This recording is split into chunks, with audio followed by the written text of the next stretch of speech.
People like you need to learn your place. The words hit the room like a slap. Every keyboard stops. Every breath feels held in midair. In the wide glass-walled office of Raven and Holt Industries, you could hear the hum of the air conditioner and the venom in Graham Lewis's voice. He stands over a younger man's desk, his tailored gray suit gleaming under the fluorescent lights. His expression is sharp, eyes narrowed with superiority. Across from him sits Ethan Reed, calm but tense, his hands flat on a document that bears his own proposal, a proposal Graham is now tapping with mocking amusement. Did you really think the executive team wants to hear suggestions from someone who's barely been here 3 weeks? Graham's tone is dry, arrogant, slicing through the silence. He leans closer, lowering his voice only enough to make it crueler. Your fancy degrees. We all know how people like you get them these days, quotas, handouts.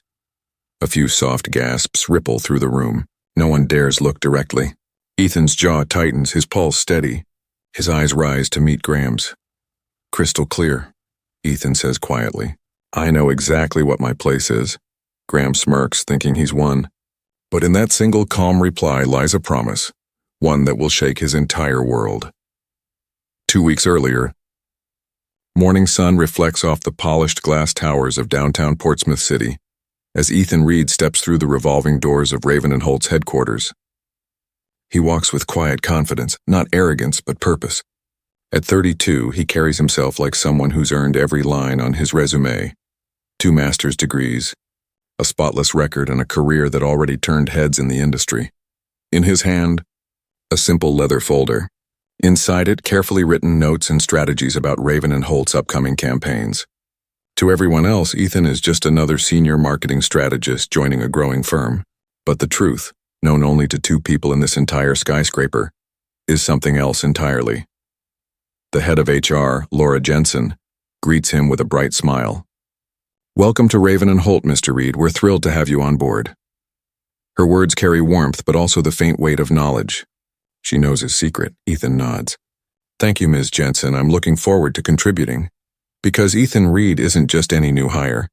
He's Ethan Holt Reed, the only son of Robert Holt, the company's CEO. His true identity has been kept confidential.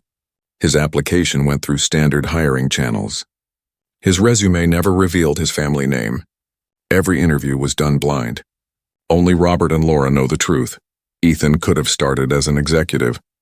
He could have had an office with his name on the glass wall and a team reporting to him. But he didn't want that. He wanted to understand the company from the inside, the real company, not the one his father saw in board meetings. There had been rumors, quiet ones, complaints ignored, talented employees leaving without reason, whispers of a toxic culture growing under the surface. Ethan came to find out for himself. Laura leads him to the marketing department, a bright open floor lined with modern desks and curved glass partitions. At the far end, a man in his 50s adjusts his tie, glancing at his reflection in a glass panel. This is Graham Lewis, the head of marketing, Laura says. You'll be reporting to him directly. Graham's handshake is cool, firm, and entirely uninterested. His eyes flick over Ethan, lingering a second too long before drifting away. Marketing's a fast-paced department, he says. We'll find something to keep you busy. Laura's smile doesn't waver, but her voice sharpens just slightly. Ethan comes with an impressive background. Harvard MBA, Master's in Strategic Communication. He'll be a real asset. Graham's lips twitch in a polite half-smile. Right. We'll see how he fits in. From that first moment, Ethan senses it. The judgment behind the charm, the dismissiveness behind the words. And before the day ends, that instinct will prove right. By afternoon, Ethan's desk has been assigned, a far corner near the supply cabinet, away from the main cluster of the team. There are empty desks near the collaborative area, but none offered to him.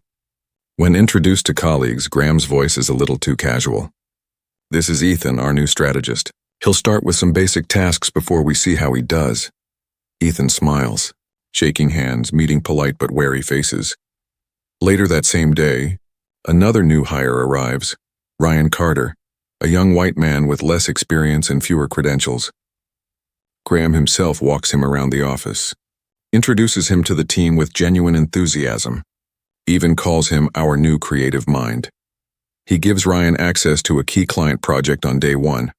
By contrast, Ethan gets a spreadsheet of outdated data and a desk that barely fits his laptop.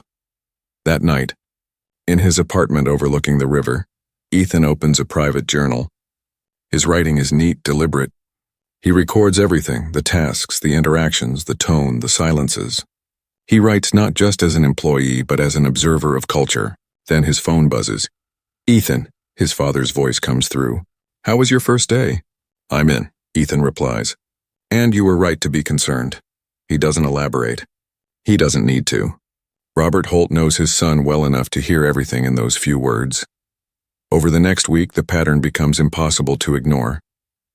Ethan works harder than anyone on the team. He finishes every task early, helps others quietly, and adds insights that even senior analysts appreciate. Colleagues begin to notice. They whisper about his accuracy, his speed, his calm professionalism. But officially, none of it matters. Graham still treats him like an intern. Every compliment Ethan receives in private is met with cold silence in meetings. Every idea he shares is brushed aside, until someone else repeats it later and gets praised. Still, Ethan remains steady. He isn't here for ego. He's here for truth. Wednesday morning arrives and the weekly strategy meeting. The team gathers around a large glass table, the skyline gleaming behind them. Graham stands at the front, pointer in hand, projecting slides filled with luxury brand imagery. "As you can see," he says proudly, "our next campaign positions us for the elite market. Exclusive experiences, celebrity partnerships, high-end appeal." Around the table, people nod half-heartedly. Ethan studies the slides, recognizing fatal flaws in the data. The target audience doesn't match the company's strongest base. It's a financial risk disguised as ambition. He raises his hand. "Mr. Lewis, may I offer an observation?" A pause. Graham turns, clearly irritated. "Go ahead." "The data from last quarter," Ethan says calmly, "suggests the luxury angle is alienating our main customers. They care more about reliability and innovation than exclusivity. We might be targeting the wrong audience." A quiet shift passes through the room, a mix of surprise and relief. Someone finally said it. Graham forces a smile. "That's an interesting opinion for someone still getting familiar with our methods." Ethan doesn't flinch. "I've reviewed the company's data from the past 3 years. The pattern is consistent." Graham cuts him off. "Maybe at smaller firms that works, but at Raven and Holt we operate at a different level." The tension thickens. Ethan glances at the team, half of them looking down, half watching with quiet admiration. "With respect," Ethan says, sliding his tablet forward. "These numbers speak for themselves. Our core buyers aren't chasing luxury. They're chasing trust." Graham's jaw tightens. "Know your role, Reed," he says flatly. "We don't need a lecture." The room goes silent. And that's how every great battle began, with one moment of truth ignored. Graham's warning lingers long after the meeting ends. The air feels heavier, conversations quieter. People avoid eye contact, pretending to type. Ethan walks back to his corner desk, calm on the surface but burning inside. He's not angry yet. He's patient. Anger clouds judgment, and this mission demands precision. That evening, the city glows in amber tones as traffic hums below his apartment window. Ethan flips open his laptop, typing every detail of the day into a secure file titled Observation Log 3. He writes like an investigator building a case, his words sharp, factual, and steady. Then he pauses and looks at the skyline. His reflection in the glass looks determined but tired. He picks up the phone and dials. His father answers on the first ring. "How's it going?" Ethan's tone is calm but tight. "He's worse than the report said. He bullies, humiliates, manipulates. People respect him out of fear." Robert exhales slowly. "You've already done enough, son. I can transfer you to a safer department tomorrow." Ethan shakes his head even though his father can't see it. "No, that's not the point. If I leave, nothing changes. The problem isn't just one man, Dad. It's the system that rewards him." There's a long pause on the line before Robert replies. "Be careful, Ethan." "I will," he says. "But I need you to trust me." The next morning, the mood in the marketing department feels oddly tense. Graham's smile is wider, his voice louder. The kind of confidence that feeds on someone else's silence. He's holding a printed email in one hand. "Everyone," he says loudly. "Our team will be presenting the new campaign direction to senior management next week. It's critical we stay unified. The word tastes bitter to Ethan. He knows Graham means obedient. Later, while Ethan works quietly, Maya Chen, the research analyst, slides into the chair beside him. She speaks under her breath. That was brave yesterday. Ethan glances up. You mean foolish? She smiles faintly. Depends on what you want. Around here, speaking up has consequences. He studies her. There's sincerity in her eyes, but also fear. How long have you worked under him? He asks. 5 years, she whispers. Long enough to see what happens when people challenge him. 2 promotions passed, 3 people left, and one, well, HR called it a misunderstanding. Ethan's stomach tightens. And HR did nothing? They always say they'll look into it. She shrugs. Then everyone goes quiet. Her voice trembles slightly at the last word. Quiet. The one thing Graham truly enforces. That night, Ethan sends a respectful but bold email to Graham. A revised campaign strategy proposal, data supported, aligning with our target market trends. He copies the entire department for transparency. It's direct, polite, impossible to dismiss. The next morning, the email spreads through the team like wildfire. Even before Graham sees it, people whisper. A few nod at Ethan with subtle admiration. At 9 a.m. sharp, Graham storms out of his office. His smile is gone. Ethan, my office, now. Inside, he closes the door and twists the blinds shut. The sound alone feels like a warning. He drops a printed copy of Ethan's email on the desk between them. Do you know what this is? He asks, voice smooth but laced with venom. A proposal, Ethan replies evenly, based on verified research. It's insubordination, Graham snaps. You copied the whole team on a message that undermines my authority. Ethan's tone doesn't change. That wasn't my intent. I thought the team should see the supporting data. Oh, your Harvard training taught you that, did it? Graham's words drip with mockery. Tell me, Ethan, did you get into Harvard through a special program? Scholarships for certain demographics? Ethan's eyes harden, but his voice stays steady. I graduated top of my class. Then you should understand hierarchy, Graham says. You follow orders. You don't make waves. He slides another paper across the desk. Since you seem confused about your responsibilities, I've updated your assignments. Ethan scans the document. Reorganizing supply closets, updating coffee schedules, cataloging old files from storage. These are intern duties, he says. They're team support tasks, Graham replies with a thin, satisfied smile. Consider it a chance to show humility. Ethan folds the sheet neatly, stands up and says, Understood. Good, Graham says. End of day deadline. Don't disappoint.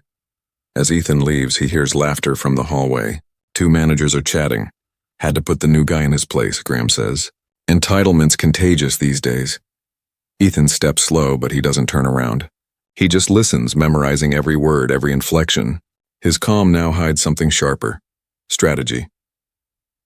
That afternoon, as he files outdated brochures in a dusty storage room, Maya appears again. You shouldn't have to do this, she whispers, glancing toward the hall. It's humiliating. Ethan smiles faintly. Some lessons are worth learning up close. What are you planning?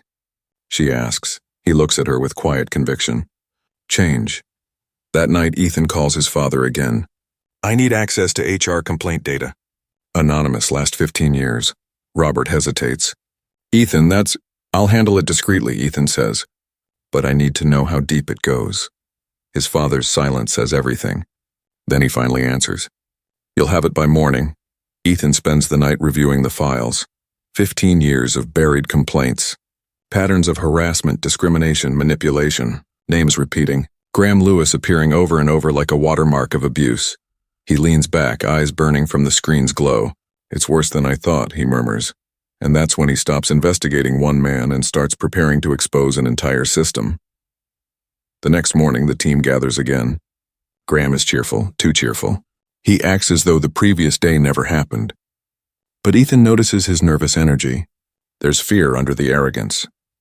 When Graham presents his new strategy to the VP of Sales, Ethan watches from outside the conference room. He doesn't need to go in to know what's happening. He can see it through the glass. Graham is presenting Ethan's research. Word for word. His slides, his charts, his conclusions. But now it's Graham's vision. The VP claps him on the back. Excellent work, Graham. This new direction is perfect, Graham beams. Ethan smiles faintly from the hallway. He writes down every line of dialogue he can hear. Later, when the team disperses, he approaches Graham quietly. "You used my work." Graham doesn't even look at him. "Prove it," he says, walking past with a smirk. "You should be grateful your ideas were useful." Ethan's calm deepens, colder now. "So the lesson is theft." "The lesson," Graham replies over his shoulder, "is knowing your place." Ethan nods once. "We'll see." He sits back at his desk, opens his file labeled Culture Report, and begins typing a single line. Case 5, Plagiarism of Subordinates Strategy. Witnessed by VP. Recorded notes attached. The document that starts here will become Graham Lewis's undoing. Days pass, and the tension in the office grows so thick it hums beneath every conversation. Graham carries himself with smug victory, convinced he's silenced the new strategist for good. But beneath his confidence, something unsettles him. Ethan's calm never cracks. He still arrives early, greets everyone with the same quiet warmth, and completes every small, humiliating task with precision. No protest, no complaint. Just silence that feels too controlled, too knowing. By the end of the week, even the team senses a shift. Whispers follow Ethan in the hallways, not gossip but curiosity. People have begun noticing how often Graham's new ideas sound suspiciously like the thoughts Ethan shared weeks earlier. They don't speak it aloud, not yet, but doubt is spreading like smoke. Friday morning, the weekly review meeting begins in the main conference room. Graham stands at the front, voice booming, presenting another original concept. But his hand trembles slightly when he clicks through the slides. Ethan watches, from the back of the room, jotting down every time Graham references his stolen data. Each click of the remote becomes another nail in a coffin slowly being built. After the meeting, Maya catches up to Ethan by the elevator. "He did it again," she whispers. "Your exact data, word for word." "I know," Ethan says. His voice carries no anger, only calm determination. "But this time we'll let him hang himself." She blinks, surprised. "You're planning something." Ethan meets her eyes. Not planning. Preparing. That weekend, while the city sleeps, Ethan compiles everything. Recordings, timestamps, copied emails, and documented quotes. He organizes them in a confidential file titled Internal Assessment, Phase 1. The file isn't just about Graham anymore. It's about Raven and Holt as a system. How it hides misconduct behind loyalty, how silence is rewarded, how leadership mistakes authority for excellence. He stays up all night cross-referencing HR records with employee exits. The numbers form a chilling pattern. Talented employees of color and women leaving after reporting Graham's behavior. Every complaint marked resolved, every voice erased. As dawn paints the skyline pink, Ethan sits back and whispers to himself, "They buried people here." On Monday, the office feels different. Graham storms through the hallways with renewed arrogance. The VP has approved the stolen campaign, and he's basking in false glory. But Ethan notices something else. The team's eyes. They look at Graham without trust. Some even avoid him entirely. Doubt has become visible now. At noon, Ethan receives an email marked urgent. All hands meeting at 1 p.m. Campaign review with executives. His chest tightens. This is it. The perfect stage. In the meeting, Graham presents the finalized campaign to the executive committee, including Linda Park, the CFO, and Daniel Reeve, the VP of Strategy. His speech is smooth, practiced. He talks about innovation and redefining brand engagement. It sounds impressive until the executives start asking questions he can't answer. "Can you elaborate on the customer segmentation analysis?" Linda asks. Graham hesitates. Of course, the segmentation was, well, comprehensive. Ethan speaks from his seat before Graham can improvise further. The segmentation was based on demographic behavior modeling, cross-validated with purchase frequency data from the last 3 fiscal quarters. Every head turns. Ethan continues smoothly, explaining the data structure in detail, referencing methods that only the author would know. The executives nod, impressed. When he finishes, Linda smiles. Excellent work, Mr. Reed. I assume you led that analysis.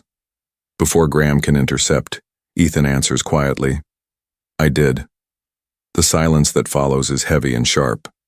Everyone sees it now. Graham's mask cracks just slightly as he forces a laugh. Yes, of course, collaboration is key, but collaboration doesn't erase the truth, and every person in that room knows what just happened. Ethan exposed him without raising his voice, without accusation, just with facts. Later that afternoon, Graham corners Ethan in the corridor. His voice is low but trembling with fury. You think you're clever? You embarrassed me in front of the board. I answered a question, Ethan replies. That's all. You're done here. Graham hisses. You'll regret this. Ethan's eyes meet his with quiet steel. You've already made sure of that. But what you don't realize, Graham, is that regret runs both ways. Graham storms off, but Ethan doesn't move. He watches the man's back recede into the corner office like a shadow trying to outrun the light. Over the next week, the isolation worsens. Graham removes Ethan from key email threads, cancels his meeting invites, and relocates his desk to a cramped corner near the storage cabinets, again. It's punishment disguised as logistics. But Ethan keeps working, keeps documenting, keeps collecting evidence. Each humiliation becomes another entry in his growing dossier. Each act of pettiness strengthens his case. He's patient. He's waiting for the perfect storm. It arrives sooner than expected. On Wednesday, Raven and Holt prepares for a presentation with Apex Global, one of their most important potential clients. Ethan has built a proposal so airtight it could transform the company's market share. He sends it to Graham for review, fully expecting it to be stolen. The next morning, he's uninvited from the meeting. Official reason, limited seating. Real reason, Graham intends to take credit again.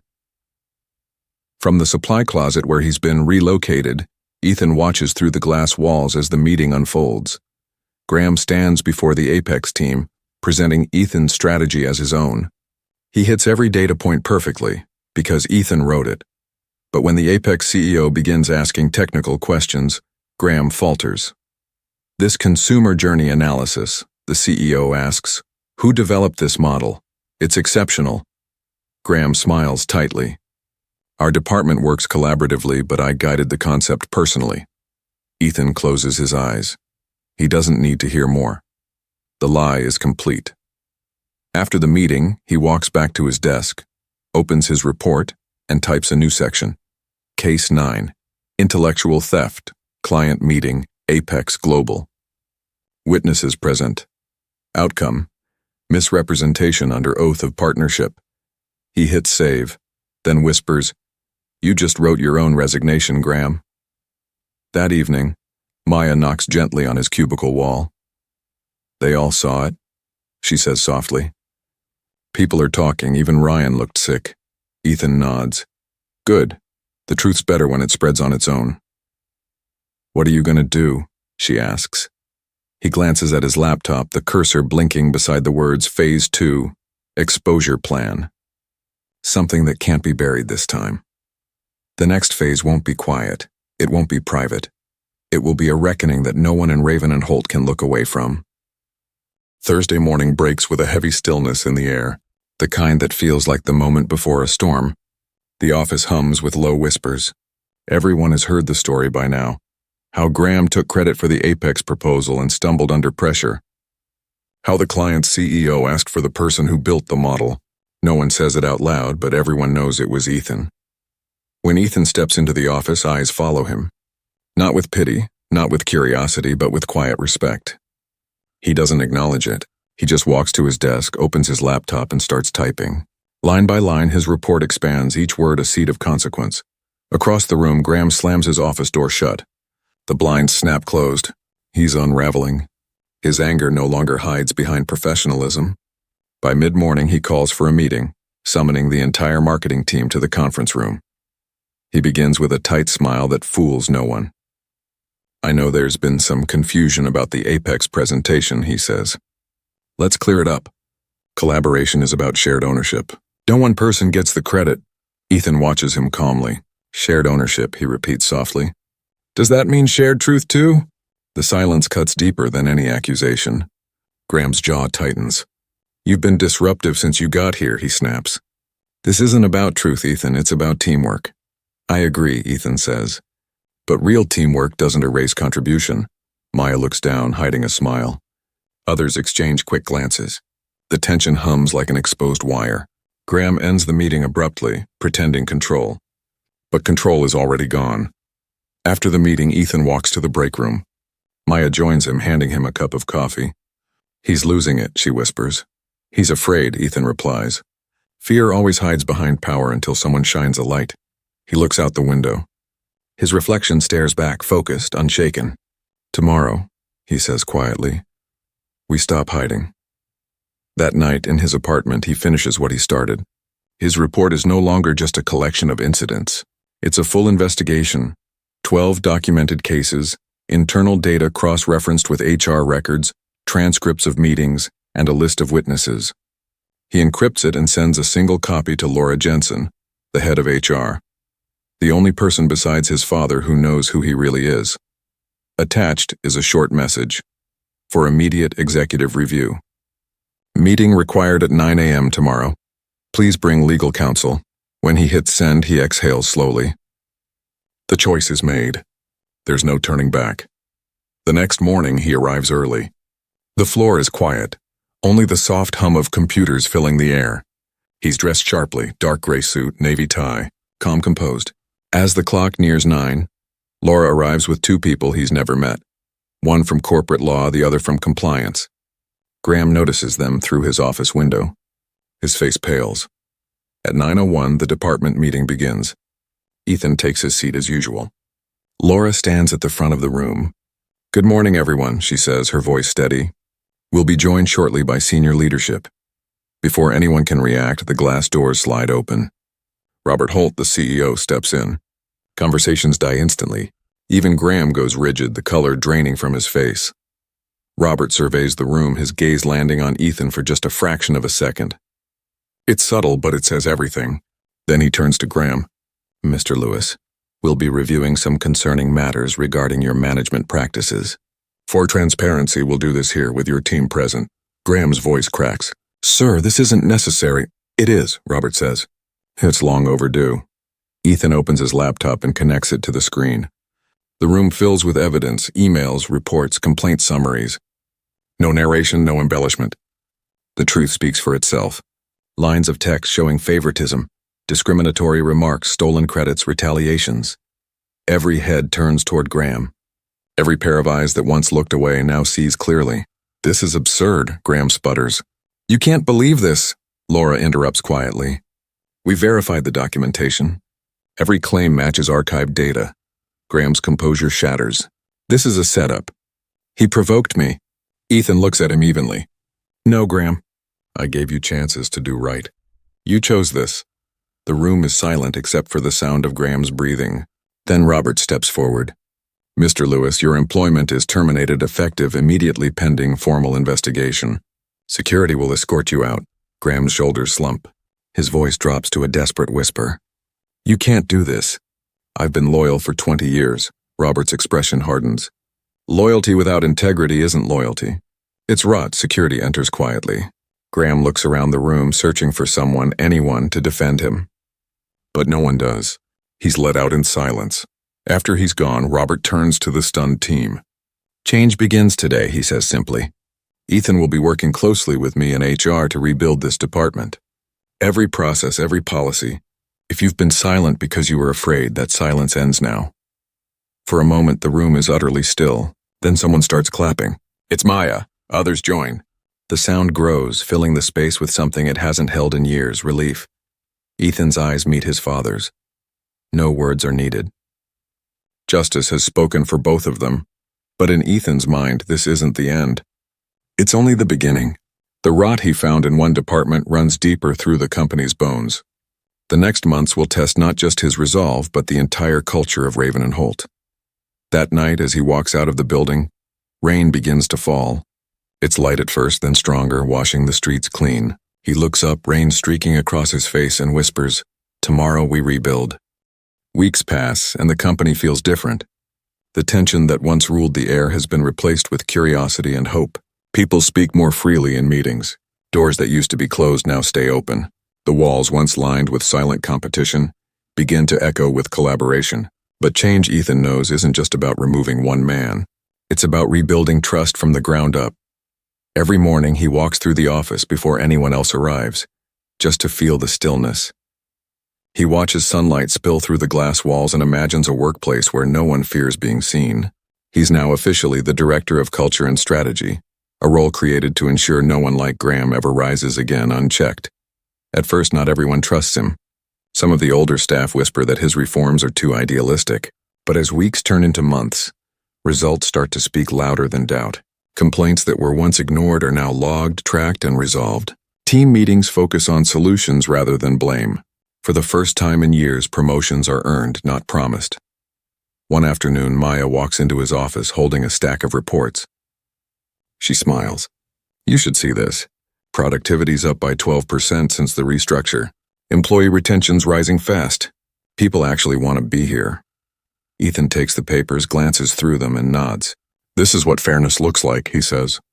Progress measured in both numbers and trust. He leans back in his chair, thoughtful. But it's only real if it lasts when I'm not in the room. Maya tilts her head. You really think that'll happen? He smiles faintly. That's the plan. Meanwhile, word of Raven and Holt's transformation spreads beyond the building. Industry blogs, business journals, and leadership networks start sharing the story. Other companies begin to review their own practices, quietly reaching out to Ethan for advice.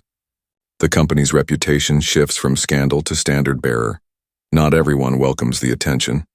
Some board members worry about too much transparency, afraid of what future audits might reveal. Ethan faces resistance in long meetings where he insists that accountability isn't punishment, it's growth. By the end of each discussion, data always wins. The numbers prove him right. 6 months after Graham's dismissal, Ethan receives an email with a familiar name in the subject line. Legal update, G. Lewis hearing. He hesitates before opening it. The verdict is brief. His claims were dismissed. His evidence invalidated by the overwhelming proof gathered against him. The case is closed.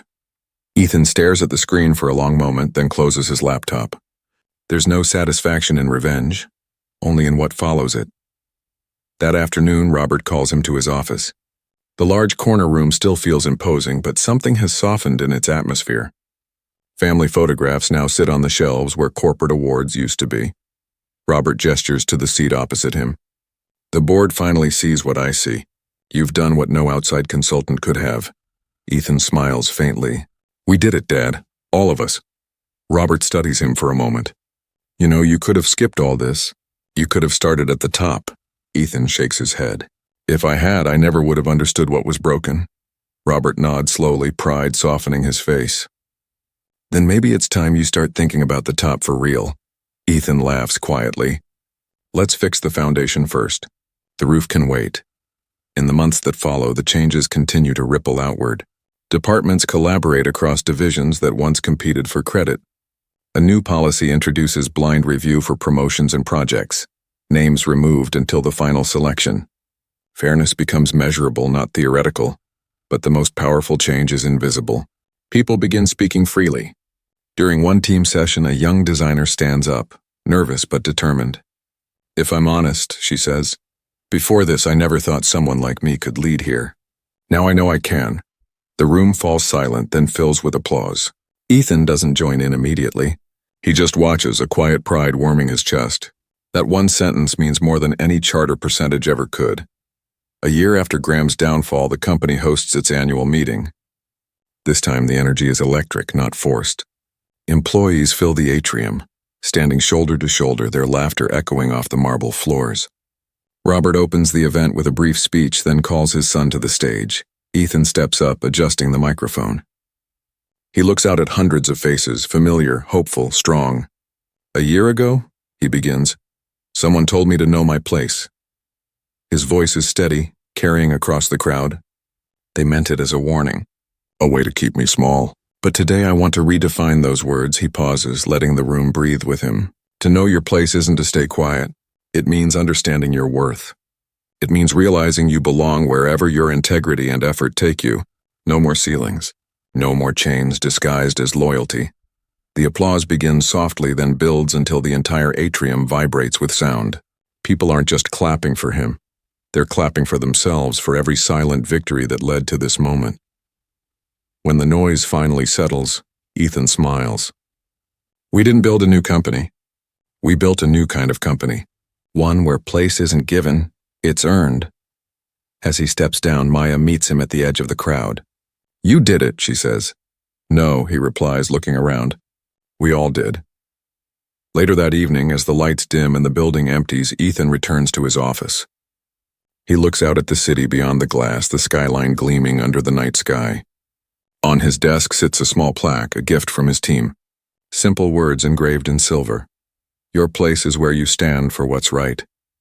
He traces the words with his thumb, smiling softly. For the first time since he started this journey, the silence around him feels peaceful. Not empty, but full. The kind of quiet that comes only after truth has spoken and been heard. And somewhere deep in that calm, he knows this story isn't just his. It belongs to everyone who ever refused to stay small when told to know their place. Months later, the echoes of transformation still pulse through every corridor of Raven and Holt. What began as a storm has turned into steady light. Yet even as the company thrives, Ethan feels a quiet tension in the distance, like thunder just beyond the horizon. Change always awakens opposition, and not everyone welcomes what he's built. A new challenge begins subtly. Departments that once competed have grown collaborative, but some senior executives still hold tight to their old ways. They see Ethan's success as disruption, his transparency as exposure. At first it's whispers, questions in board meetings, doubts raised in passing. Are we focusing too much on culture? One director mutters. Shouldn't profit come first? Ethan listens without flinching. He's been here before, different faces, same resistance. But this time he isn't alone. When he speaks, others speak with him. Maya, now head of strategy, backs every reform with data. Department heads show improved numbers across every metric. Facts, not feelings, drive their defense. Still, he knows change is never safe until it's permanent. One evening, as the building empties, Ethan finds his father waiting in his office. Robert's expression is proud but tired. There's talk among the board, he says. Some of them think you're moving too fast. They don't like losing control. Ethan leans back in his chair. Then we remind them that control without accountability is exactly what broke this company. Robert nods slowly. You're right. But be ready, son. They won't go quietly.